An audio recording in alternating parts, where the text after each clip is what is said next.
श्री स्वामी समर्थ. पुरुषोत्तम मास म्हणजेच अधिक मास हा संपत आलेला आहे आणि उद्या अधिक मासाचा शेवटचा मंगळवार आहे. हा महिना श्रीहरी विष्णूंना समर्पित असतो. त्याचप्रमाणे या महिन्यामध्ये आपण माता लक्ष्मीची सुद्धा उपासना करत असतो.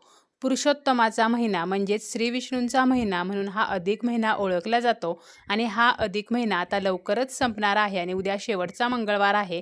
त्यामुळे आपल्याला एके ठिकाणी 11 लवंगा अर्पण करायच्या आहेत, ज्यामुळे आपल्या घरातील दारिद्र्य नष्ट होईल, घरातील नकारात्मकता नष्ट होण्यास मदत होईल. त्याचप्रमाणे आपल्याला देवीची कृपा प्राप्त होईल, कुटुंबामध्ये सुख शांतीमध्ये वाढ होईल आणि आपल्या घरातील जी काही नकारात्मकता आहे तर ती नष्ट होऊन घरातील वातावरण सकारात्मक होईल. माता लक्ष्मीचा आणि आपल्या कुलदेवीचा जर आपल्याला आशीर्वाद प्राप्त झाला तर आपल्या आयुष्याचे सोने झाल्याशिवाय राहत नाही. अधिक महिन्यातील प्रत्येक दिवसालाच विशेष महत्त्व आहे. संपूर्ण अधिक महिना हा अत्यंत शुभ आणि पवित्र असतो. उद्या अधिक महिन्यातील शेवटचा मंगळवार आहे. त्यामुळे अजूनही जर आपण काहीच केले नसेल तर आवर्जून आपल्याला एके ठिकाणी 11 लवंगा अर्पण करायच्या आहेत. आता यासाठी आपल्याला फूल असलेल्या अखंड आणि नवीन लवंगा घ्यायच्या आहेत. फूल नसलेल्या किंवा तुटलेल्या किंवा इतर वेळेला कशासाठी तरी वापरलेल्या, एखाद्या पूजेमध्ये वापरलेल्या लवंगा घ्यायच्या नाहीत, तर नवीन आणि फूल असलेल्या अखंड 11 लवंगा आपल्याला घ्यायचे आहेत. आणि आपल्याला सकाळी किंवा संध्याकाळी जेव्हा वेळ मिळेल त्यावेळेला आपल्या देवघरासमोर बसायचं आहे. आपल्याला जर एखाद्या लक्ष्मी मातेच्या किंवा एखाद्या देवीच्या मंदिरामध्ये जाणे शक्य असेल तर आपण मंदिरामध्ये जाऊन सुद्धा ह्या लवंगा अर्पण करू शकतो. त्यानंतर आपल्याला 2 विड्याची पाने सुद्धा घ्यायची आहेत.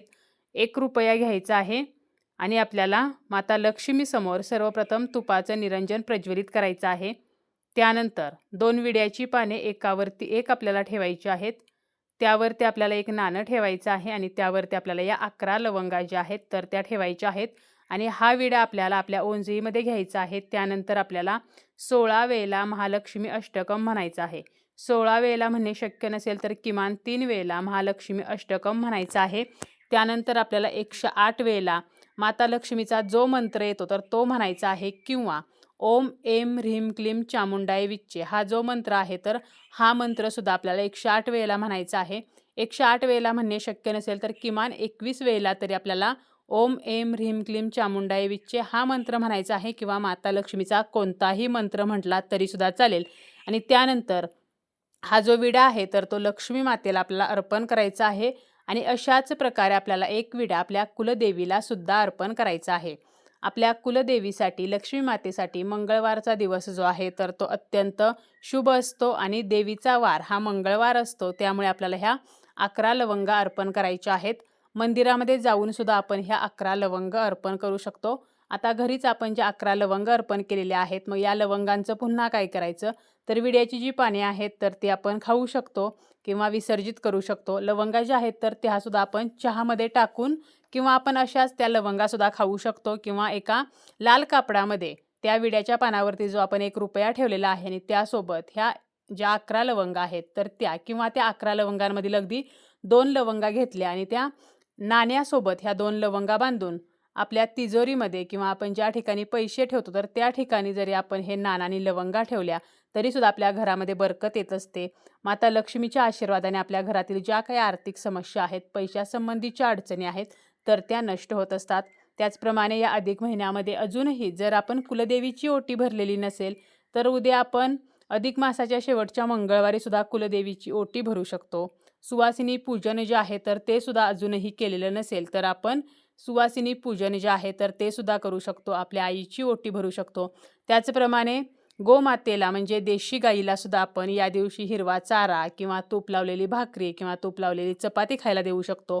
अजूनही जर आपण देवांना धोंड्याचा नैवेद्य अर्पण केलेला नसेल तर 33 धोंड्याचा नैवेद्य आपण देवांना अर्पण करू शकतो, नदीला अर्पण करू शकतो. त्याचप्रमाणे गाईला सुद्धा आपण 33 धोंड्यांचा नैवेद्य जो आहे तर तो देऊ शकतो.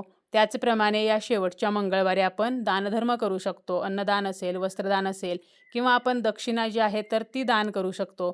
अधिक महिन्यामध्ये केलेले दान हे विशेष फलदायी मानले जाते. त्यामुळे अजूनही जर आपण अधिक मासामध्ये दानधर्म केलेला नसेल तर उद्या अधिक महिन्याच्या शेवटच्या मंगळवारी यथाशक्ती आपल्याला दानधर्म करायचा आहे.